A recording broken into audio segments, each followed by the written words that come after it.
예수님, 오늘은 사순제 사주일입니다. 성부와 성자와 성령의 이름으로 아멘. 한 말씀만 하소서. 제 영혼이 곧 나으리이다. 오늘 복음 말씀은 예수님께서 태어날 때부터 앞이 보이지 않는 태생 소경을 치유해 주시는 장면이죠. 복음이 상당히 긴데 그래도 한번 보도록 하겠습니다. 예수님께서 길을 가시다가 이제 눈먼 사람을 만나시죠. 제자들이 스승님, 누가 죄를 지었기에 저희가 눈먼 사람으로 태어났습니까? 저 사람입니까? 그의 부모입니까? 뭐 다른 선택권이 없어요. 분명히 제자들의 눈에는 누군가가 죄인이기 때문에 저런 벌을 받고 있다라고 하는 그때 당시에 이스라엘 사람들의 생각을 알아볼 수가 있죠. 그러나 예수님께서는 저 사람이 죄를 지은 것도 아니고 그 부모가 죄를 지은 것도 아니다. 하느님의 일이 저 사람에게서 드러나려고 그리 된 것이다. 이렇게 말씀을 하시죠. 부모의 죄 때문에 자녀가 병이 들어서 태어나는 경우가 있을까요? 없을까요? 당연히 있죠. 벌은 수만 대까지 가지만 아니구나. 은총은 복은 3대가 아니 수만 대까지 가고 벌은 3대까지 간다라고 하는 이제 그런 내용이 있죠. 부모님이 아이가 잉태했을 때 방탕하게 살면 그 영향이 아기에게 가지 않을 수가 없죠. 막 싸우고 이혼하고 술 마시고 담배 피고 그런다면 영향이 안 갈 수가 없는 거죠.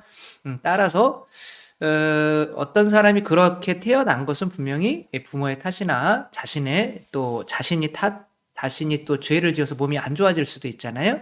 그런 것도 있는데 단지 저 사람은 좀 다른 경우라는 거지, 모든 사람이 그렇게 태어나는 것이 하느님의 뜻이다라고 받아들이면 하느님께서 불공평한 분이 되시는 거죠. 그런데 분명히 이 사람에게는 어떤 특징이 있어서 하느님의 일이 이 사람에게서 드러나려고 그리 된 것이다 라고 말씀을 하시는 거고요.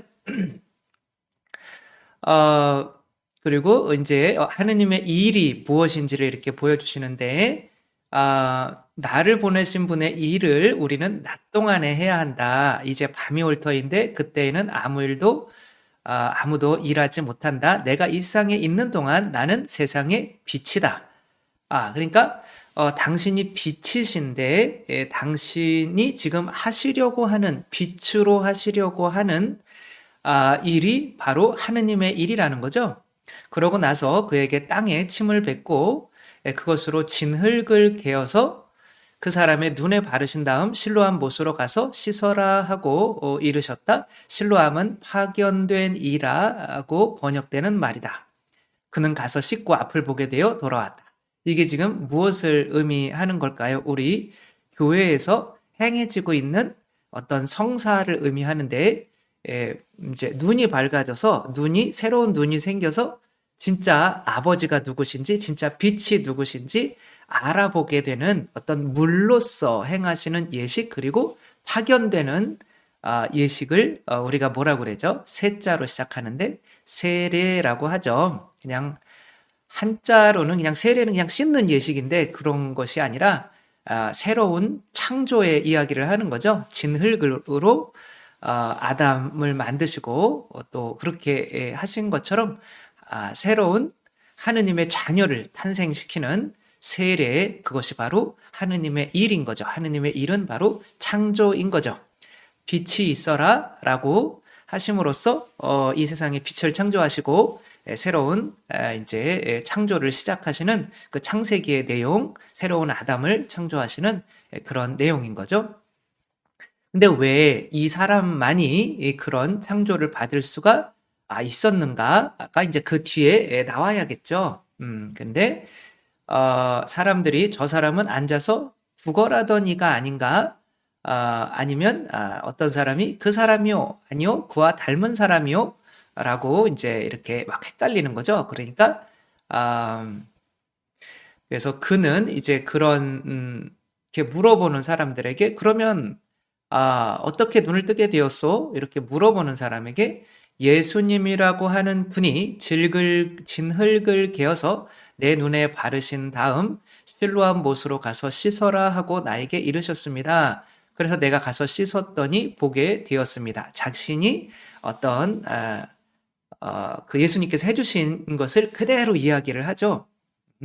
근데 이제 이게 상당히 위험한 행위이거든요. 조금 이따가 이제 보시게 될 텐데, 의회에서, 그러니까 나라에서 추방당하는 어떤 그러한, 박해를 받게 돼요. 근데 이것은 성인이라면 당연히 짐작할 일이에요.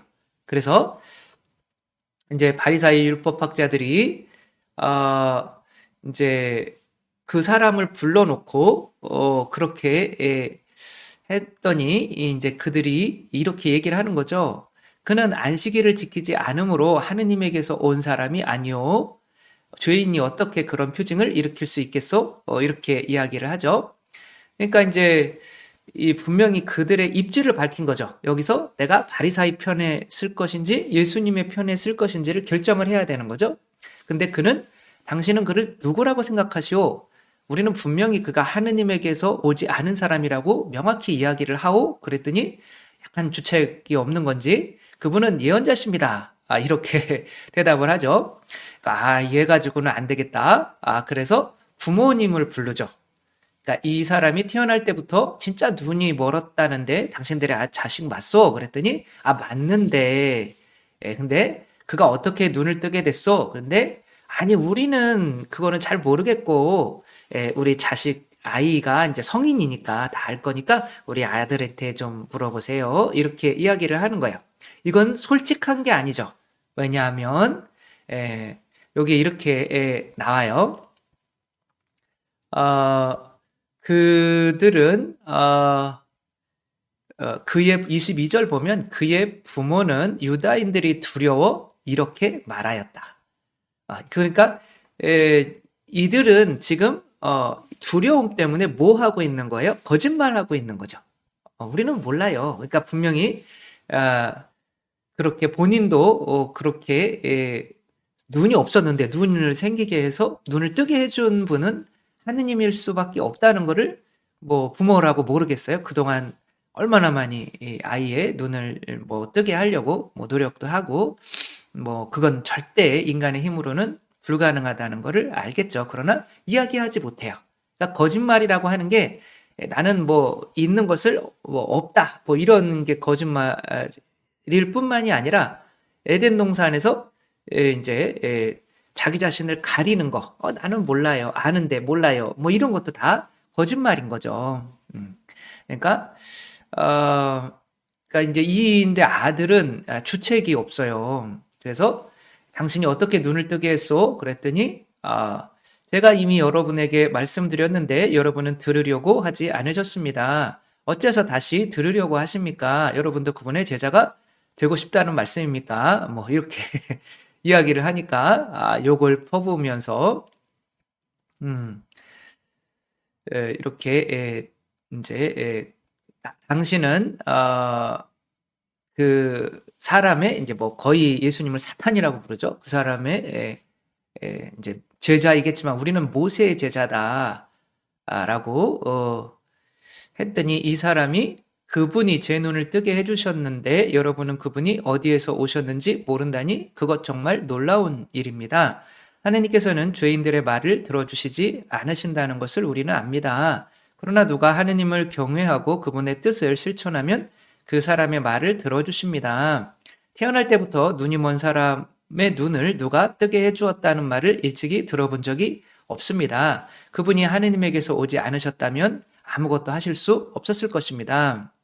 그러니까 이들이 이렇게 얘기하죠. 당신이 죄 중에서 태어났으면서 이제 병은 곧 죄라고 생각하는 거죠. 우리를 가르치려고 드는 것이요. 이렇게 존댓말을 쓰지는 않았겠죠. 욕을 하며 이제 쫓아냈죠. 근데 이제 예수님께서 그가 밖으로 내쫓겼다는 말을 들으신 예수님께서는 그를 만나시자. 이 말씀 안에 이제 이 친구가 내쫓겼구나. 그러니까 솔직히 이 어떤 신앙을 증거했구나라는 거를 보고 나서 당신을 드러내셔요. 그러니까 이 예수님께서는 이 사람의 믿음을 먼저 시험을 하시는 거죠. 그 다음에 당신을 드러내시는 거죠. 예. 그래서 그때 내가 메시아고 내가 뭐고 뭐 이렇게 안 하셔요. 그러니까 먼저 이 사람이 어떠한 사람인지를 우리에게 보여주고 싶으신 거죠. 이 사람은 세상의 어떤 힘에 억눌리지 않고 자기 자신의 박해를 당하더라도 그 솔직함을 잃지 않으려고 하는 그런 사람이기 때문에 이 사람을 통해서 하느님의 일이 드러내도록 선택을 하셨구나라는 것을 우리가 알 수가 있는 거죠. 그러니까 예수님께서 선생님, 너는 사람의 아들을 믿느냐라고 했더니 선생님 그분이 누구이십니까? 제가 그분을 믿을 수 있도록 말씀해 주십시오. 아직은 예수님을 완전히 믿지는 못하는 거예요. 그러나 이 사람의 본성은 솔직함인 거죠. 너는 이미 그를 보았다. 너와 말하는 사람이 바로 그다. 주님 저는 이제 믿습니다. 라고 신앙 고백을 하고 완전한 구원에 이르게 하는 거죠. 이것이 바로 예수님께서 빛으로서 심판하시는 내용이라는 거예요. 바리사 율법학자들은 빛으로서 그들은 심판에서 예수님이 빛으로 창조하러 오셨는데 이 사람만이 구원을 받고 나머지 모든 사람들은 구원을 못 받는 거죠.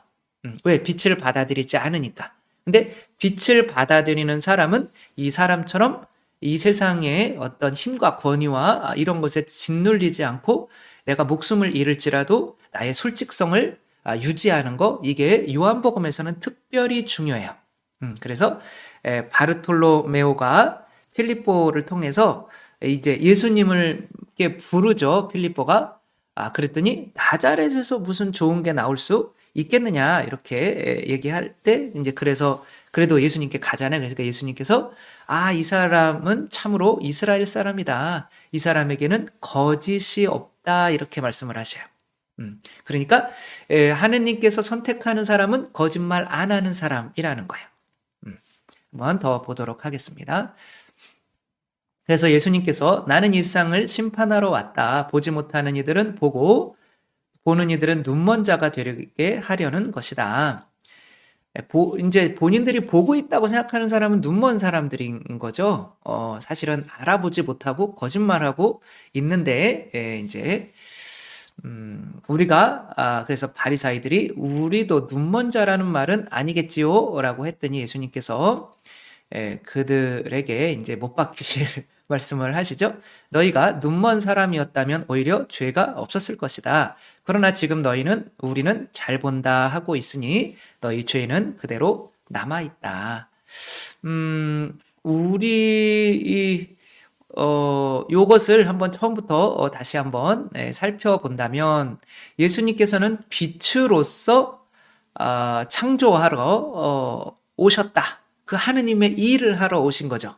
그러니까 예수님은 빛이신 거죠. 세례를 받는 이들은 그 빛을 받아들이는 이들인 거죠. 예수님께서 어떤 빈민굴에 가셨을 때 예수님이 아니라 마더 데레사께서 이제 초창기에 이제 수도회를 새로운 사랑의 선교회를 만든 다음에 캘커타 거기에 이제 빈민굴에 갔는데 이제 어떤 집에 들어갔는데 너무 어두운 거에 대낮인데 깜깜한 굴처럼 해놓고 사는 거죠. 빛이 안 들어오게. 이렇게 봤더니 막 뭐 냄새도 나고 뭐 하는데 사람들의 말을 들어보니 이제 젊은 사람인데 술 먹고 마약 중독에 뭐 이렇게 살아가는 거죠.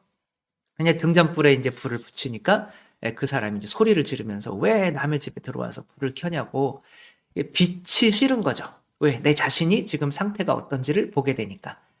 우리는 우리 오상의 비호 신부님한테 어떤 기자가 마귀가 무엇입니까? 라고 할 때 오상의 비호 신부 여러분은 어떻게 대답하시겠어요?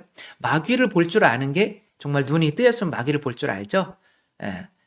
오상의 비호 신부님은 내가 곧 마귀입니다. 이렇게 대답했어요. 이게 바로 눈이 뜨인 사람인 거죠. 그 이 뱀이 나를 유혹하는 이 자아가 내 안에 있는 거예요. 원수는 밖에 있는 게 아니라 내 안에 있는 거고 그 뱀에게 질 때 바로 이 어둠 속에 속하게 되는 거죠. 그러나 이 어둠 속에 속해버리면 나를 이렇게 만든 것이 외부에 있는 것이 아니라 내 안에 있는 뱀, 나를 유혹하는 내 자아, 그게 이제 탈출기로 오면 파라오가 되는 거죠. 이제 그것을 보지 못하게 되는 거죠. 예.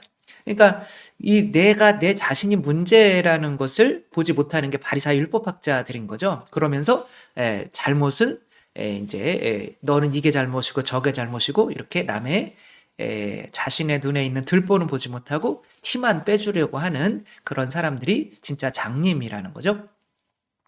그래서 이 마더 데레사는 이제 불을 계속 켜죠. 또 끄고 켜고 해다가 이제 이 청년이 그 등잔을 이제 창문 밖으로 던져버렸어요. 깨졌죠. 그렇지만 성인은 정말 착할까요? 독할까요? 독하시죠. 그래서 시장에 가서 새로운 등잔을 사와가지고 켜놓고 이제 돌아갔는데 한 10여 년이 지난 다음에 요 분의 이제 제자 수녀님들이 이제 젊은 수녀님이 그 집에 갔는데 뭐 그 이야기는 알지 못하죠. 근데 그 사람이 집을 말끔하게 정돈해 놓고 또 뭐 술, 마약 다 끊고 열심히 살아가면서 그 수녀님에게 이제 이렇게 젊은 수녀님에게 말씀을 하신 거죠. 저한테 그때 왔던 키 작은 수녀님이 있는데 그 수녀님한테 좀 말씀을 해주세요. 당신이 켜놓고 간 그 등불이 아직도 내 삶 안에서 빛나고 있다고. 이렇게 말을 한 거죠. 이 빛이라고 하는 거는 내 자신, 내가 문제구나. 결국에는 그래서 내 자신과 싸우게 만들어서 나를 이겨서 새로운 존재로 태어나게 만드는 게 바로 빛의 역할인 거죠. 따라서 이제 마더 데레사가 이제 이 빛으로 와서 그 빛을 받아들이면 삶이 변하고 안 받아들이면 이제 끝나는 거고 그런 것처럼 이게 심판이 되는 거예요. 이것이 불빛들이 있죠. 이게 무슨 불빛인지 아시겠어요? 이것은 바다에 떠 있는 오징어 잡이배의 불빛이에요. 그러니까 오징어 바다에는 많은 물고기들이 있는데 오징어만 그렇게 빛을 좋아한대요.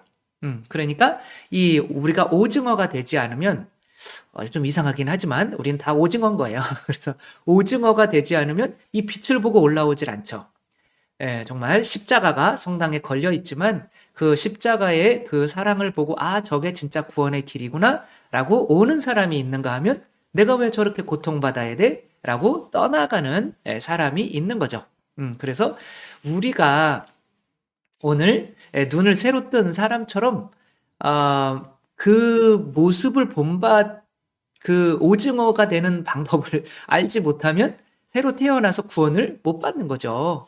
그 방법이란 바로 내가 이 세상의 어떤 압력에도 굴하지 않고 내가 이야기해야 되는 것을 감추지 않고 솔직하게 드러내고 이야기할 수 있는 이 진실성, 거짓 없음, 이것이 바로 오늘 복음에서 말씀하시려고 하는 핵심인 거죠. 제가 신학생 때 윤리 시간에 4학년 때 착한 거짓말도 해서는 절대 안 된다라고 하는 사람이 있으면 손 들어봐라. 그래서 나는 당연히 손을 들었어요. 그랬더니 이렇게 쳐다봤더니 저 혼자 들은 거예요. 그랬더니 결론은 착한 거짓말은 그래도 하면서 살아야 되지 않냐 이런 것으로 끝났어요. 바보 됐죠.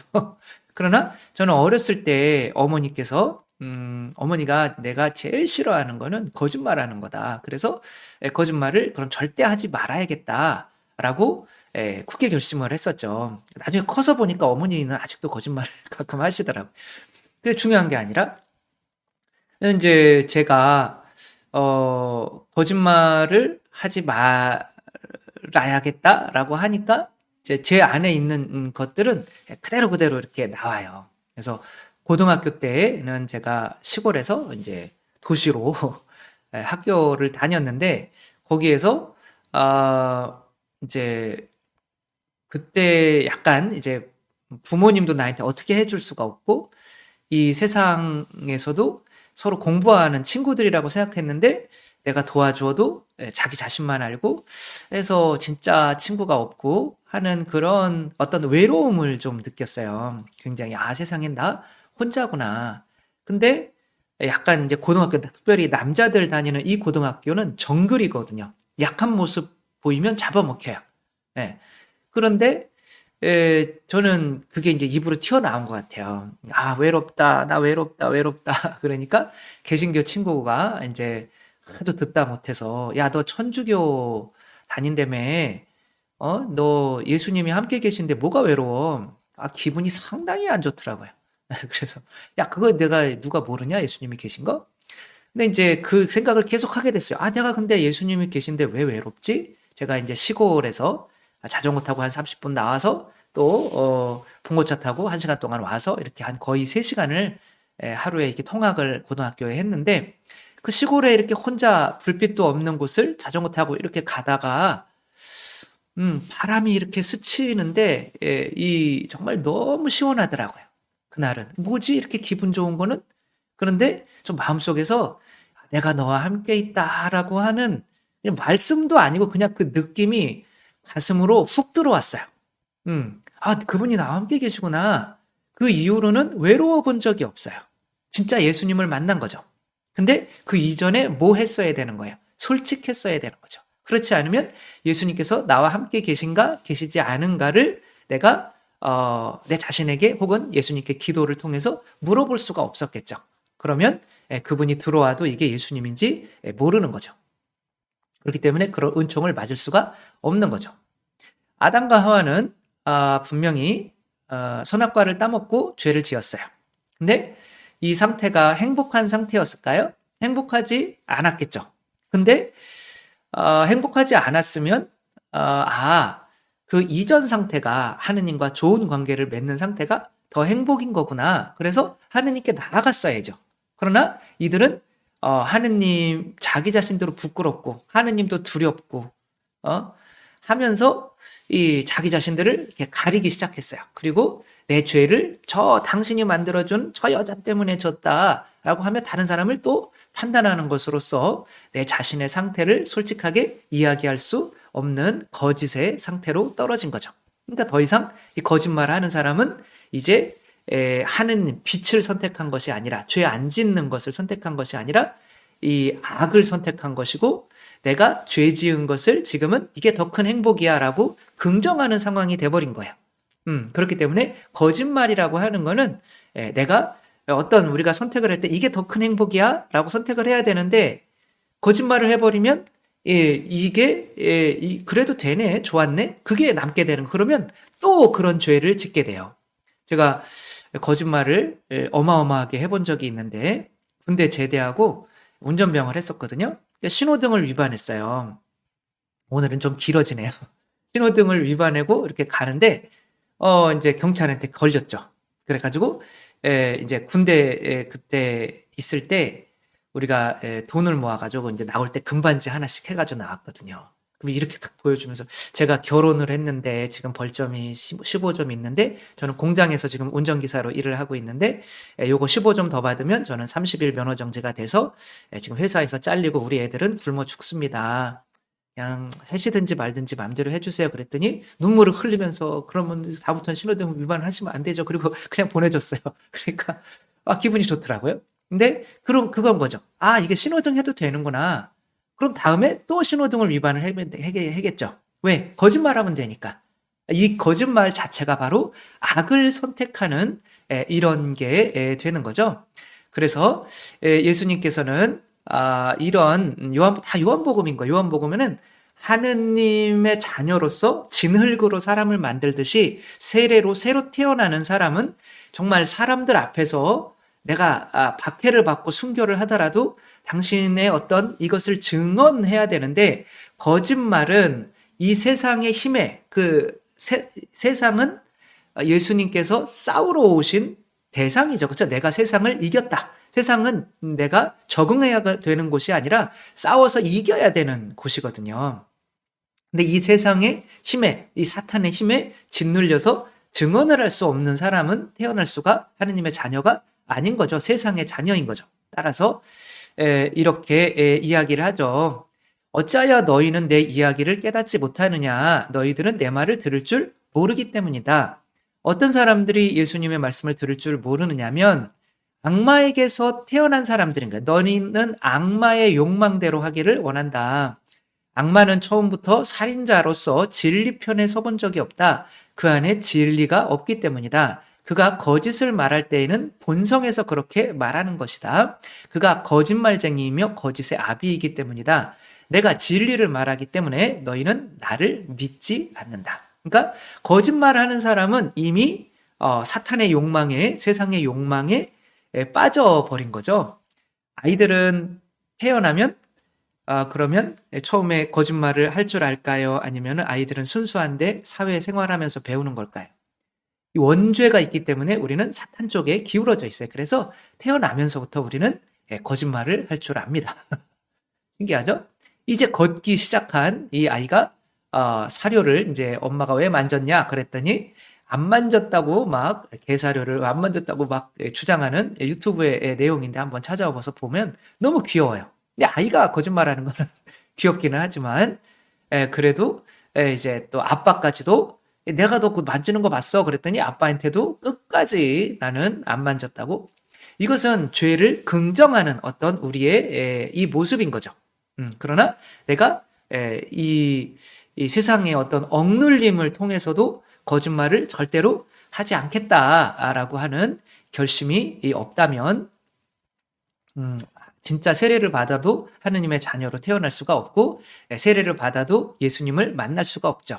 예수님을 진짜로 만났던 거는 이 사람이 사람들 앞에서 내가 이 거짓말을 하면 이 사람들 앞에서 인정을 받고 세상에서 인정을 받는 거지만 내가 거짓말을 안 해버리면 진실을 이야기해버리면 세상이 다 나를 미워하게 될 텐데도 그러한 상황에서 예수님을 드러낼 수 있는 사람 그 사람이 에게 예수님께서는 이렇게 끝까지 나를 증언했구나라고 하는 사람에게 당신 자신을 드러내서 이제 나타내 보이시는 거죠.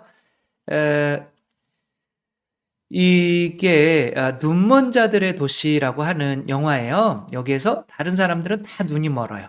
근데 이 여자 한 사람만이 이제 눈이 안 멀어요. 근데 이런 막 눈이 머니까 여기에서 이미 장님으로 있었던 이제 사탄을 의미하는 거죠. 그 사람들은 지금 막 눈 멀어서 막 헤매는 사람들에 비해서는 아무것도 할 줄 몰라요. 그러니까 그 사람들은 이제 식량이나 이런 걸 다 갖다 놓고 이 사람들에게 돈도 요구하고 어떤 이제 나쁜 것도 요구하며 이제 하는 거죠. 근데 이 사람이 내가 눈이 보인다 그러면 그 사람들한테 총 맞아 죽게 돼 있어요. 그 사람들 인원이 너무 많으니까. 근데 도저히 안 되겠는 거예요. 그래서 숨어서 눈이 안 보이는 척하며 살다가 이래서는 안 되겠다. 그리고 이제 눈먼 다른 모든 사람들과 함께 그 사람과 싸우러 나가는 이 모습. 그래, 나 눈 안 멀었어. 보여. 라고 하며 이 세상을 이렇게 밝은 빛으로 이끄는 이 모습인 거죠. 우리가 그렇게 세상에 어떤 힘에 짓눌려서 이렇게 거짓말을 하고 있다는 것은 우리가 이미 사탄의 편에 섰기 때문에 빛의 편에 설 수가 없고 하느님의 자녀가 될 수 없다는 거. 그래서 무화과 나무로 그 두렁이를 만들어 입었죠. 이게 거짓말을 하는 거죠. 그 무화과 나무 밑에서 이것을 어쩌면 묵상하고 있었던 나타나엘에게 예수님께서 너는 참으로 이스라엘 사람이다. 그에게는 거짓이 없다라고 하고 나중에 내 위로 천사들이 막 오르락내리락 하는 걸까지 보게 될 거야 라고 이렇게 말씀을 해주시죠. 우리들 이 세상에서 세상의 뜻을 따라서 내가 세상에서 살아남기 위해서 거짓말을 할 것인지 아니면 내가 목숨을 걸고라도 나는 거짓말을 하면 악의 편에 어둠의 편에 서는 것이기 때문에 나는 하느님 자녀로 새 창조를 받기 위해서 그리고 예수님을 만나기 위해서 절대로 내 입에서는 거짓이 나오지 않게 하겠다라고 결심을 할 것인가는 우리의 몫인 거죠.